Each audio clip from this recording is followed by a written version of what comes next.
is indescribably busy, thinking, using his intelligence.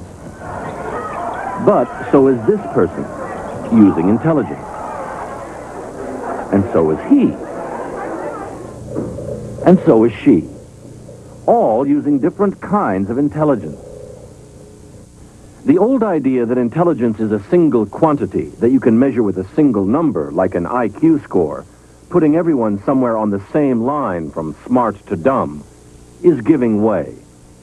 Instead, say researchers, everyone has many different intelligences, and each person has them in a different combination. So we're each as different from each other in intelligence as in fingerprints, only much more so. Dr. Stephen J. Gould. What you usually find is that some people are very good in some things and not so good in others, and that the term smart or dumb could really only apply to these individual abilities and not to the entire personality. Individual abilities like interpersonal intelligence, the ability to understand other people's moods and concerns. Introspective intelligence, the ability to understand yourself, your own feelings. Spatial intelligence, the knack of visualizing shapes or location in 3 moving dimensions. Bodily intelligence, when muscles have their own memory and meaning. Musical intelligence, thinking in sounds in their infinite variety. Verbal intelligence, the ability to use words, spoken, written, or just heard. Logical or mathematical intelligence, numbers, symbols, abstract relations. These last 2, verbal and logical or mathematical intelligence, are often the only ones valued by traditional schools, not broad enough a preparation for a world which requires many abilities. That's according to psychologist Howard Gardner, the man who developed this division of intelligence into 7 parts. He says we've been testing too narrowly. We looked at people's ability to answer some questions, recite numbers backwards, move a few puzzle pieces around, and say, this is your net intellectual worth. And that's just crazy. Here's the first test item. Begin. Giving you a much broader idea of what you might be good at is the aim of tests at the Johnson O'Connor Institute.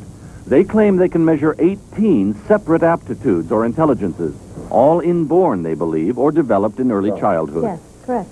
The aptitudes determine the directions that you'll get satisfaction from. The more you use of your natural talents, the happier we think you'll be. And they believe when your natural aptitudes are not used, it makes you unhappy, restless. The reason many school kids become discipline problems or dropouts. They are bored or frustrated when what they're good at or can be good at is not recognized. When single number tests like the IQ fail to discover what they're good at. In fact, say psychologists, the IQ test has often done great damage. Kids have a great tendency to believe they are what adults tell them they are.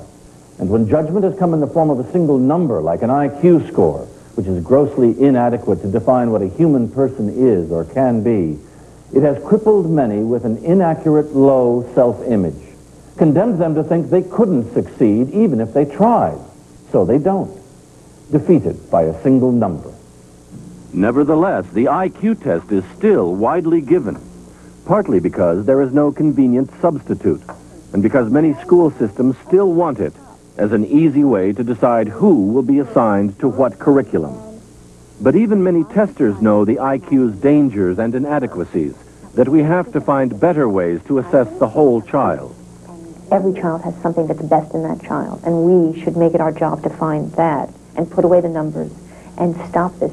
A few schools have made it their job to shift from asking of each student, how smart is he, to asking, how is he smart? These children are taking a test they can't fail. Games. Each day for an hour in the games room at the Key Elementary School in Indianapolis, they get to choose and play with whatever kind of game they want. A game of logic. A spatial game of shapes and structures. A word game. The kind of game each child is drawn to is a strong hint for the observing teacher about which intelligences are that child's strengths. One of the classroom teachers would look at that and say, oh, this child has strength in spatial intelligence. So we would assume that when the child goes to art, then possibly that they would be good in art. And if they are, they get confidence in art. They feel like they're good in art. They get recognition for that, and it's respected, and then they have more confidence in other areas. And so they do better in other classes. The spillover effect. For Dylan Hofstetter, it's not art, but music which comes easily. I take music class usually the rest of the day. I'm really happy, and it just makes me feel better. Everybody has different intelligences in an area where it just comes naturally.